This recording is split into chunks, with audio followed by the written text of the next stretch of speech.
သားကြီးများအားလုံးမင်္ဂလာပါခင်ဗျာစနေသားကြီးများအတွက်တပတ်တာ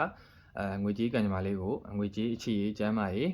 အိမ်အောင်ရေးကံကြမ္မာလေးကိုကျွန်တော်ကလီလိုမာကတ်ကလေးဆွဲပြီးတော့ပြောပြပေးမှာဖြစ်ပါတယ်အဲ့တော့9ရက်6လ2025မှာ15ရက်6လ2025အထိဖြစ်ပါတယ်အဲ့တော့ကျွန်တော်မပြောခင်မှာကျွန်တော်ရဲ့လီလိုမန် Facebook page လေးနဲ့ကျွန်တော်ရဲ့လီလိုမန် YouTube channel လေးကိုလည်း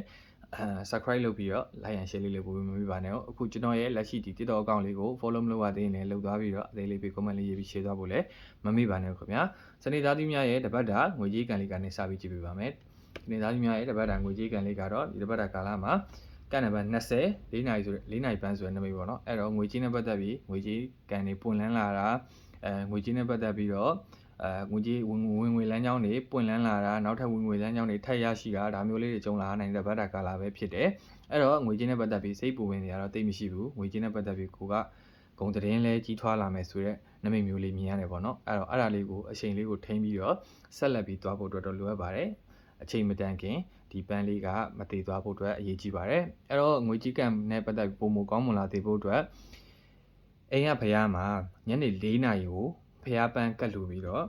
ဆူတောင်းပေးပါဒါဆိုလို့ရှိရင်ငွေကြေးကံလေးကပုံမကောင်းမွန်လာမယ်ဆိုတဲ့နမိတ်မျိုးမြင်ရတယ်ပြီးတော့အခြေရေးပေါ့နော်စနေသားကြီးများအခြေရေးနဲ့ပတ်သက်ပြီးကြက်လိုက်နမိတ်ကလည်းပန်းစည်းဆိုတဲ့နမိတ်အဲ့တော့အခြေရေးနဲ့ပတ်သက်ပြီးစိတ်ချမ်းသာစရာလေးတွေစိတ်ပျော်ရွှင်စရာလေးတွေတွေ့လာနိုင်တယ်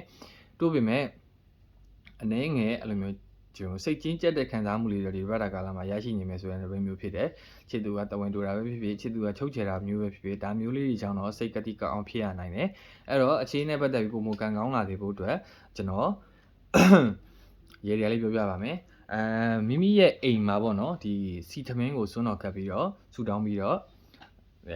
ချီကန်ကောင်းလာစေဖို့အတွက်ဆူတောင်းလိုက်ရပါတယ်အဲ့တော့စနေသားသမီးများရဲ့အိမ်တော်ရေးကံကြမ္မာခြေနေလေးကတော့ကောင်းပါတယ်မဆိုပါဘူးခြေနဲ့အိမ်တော်ရေးနဲ့ပတ်သက်ပြီးတော့ခဏတာခရီးထွက်ရမယ်အိမ်နောက်ဘက်နဲ့ခဏတာခွဲခွာနေရမယ်တပတ်တာကာလလို့တော့မြင်ရပေါ့နော်သို့မဟုတ်အိမ်နောက်ဘက်နဲ့အတူတူခရီးထွက်တဲ့ဂိမ်းလေးတွေဒါမျိုးလေးတွေလည်းမြင်ရတယ်အဲ့တော့အိမ်တော်ရေးကတော့ကံကောင်းနေတယ်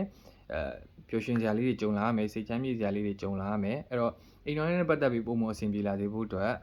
အုံးသီးတစ်လုံးကိုမြေသို့မဟုတ်ရေရှိတဲ့နေရာကိုသွားပြီးတော့ရေမျောပေးပါအဲ့ဒါဆိုလို့ရှိရင်တော့အိမ်တော်ရေးနဲ့ပတ်သက်ပြီးပုံမကံကောင်းလာမယ်ဆိုတဲ့နမိတ်ကလေးကိုမြင်ရတယ်ပြီးတော့ကျမ်းမာရေးစနေသားသမီးများရဲ့ကျမ်းမာရေးကတော့အမျိုးသမီးတူကြောင့်စိတ်ညစ်ရတာစိတ်ပူပင်ရတာကြောင့်ဒီစိတ်နဲ့ပတ်သက်တဲ့ယောဂဝေဒနာလေးတွေခံစားရနိုင်တယ်ပေါ့နော်ပြီးတော့အညောင်းမိတာအောက်ပိုင်းဒီနဲ့ပတ်သက်ပြီးတော့ဝေဒနာလေးတွေခံစားရတဲ့အတွက်ကြောင့်မို့လို့ဒီတပတ်တာကာလမှာကိုကစိတ်ဆင်းရဲစရာလေးတွေတော့ကြုံတတ်တယ်ပေါ့နော်အဲ့တော့ကျမ်းမာရေးနဲ့ပတ်သက်ပြီးတော့အဲ့ဒီအမျိုးသမီးကြောင့်ကိုကစိတ်တန်ရလာလေးတွေရှိနိုင်တဲ့အတွက်ကြောင့်မလို့တတိထားမယ်တပတ်တာကာလဖြစ်တယ်အဲ့တော့ကျမ်းမာရေးနဲ့ပတ်သက်ပြီးအကောင်းဆုံးရည်ရည်ကတော့ကိုကိုအဲ့လိုမျိုးလှုပ်လာတဲ့သူရှိတယ်ဆိုလို့ရှိရင်အဲ့ဒီ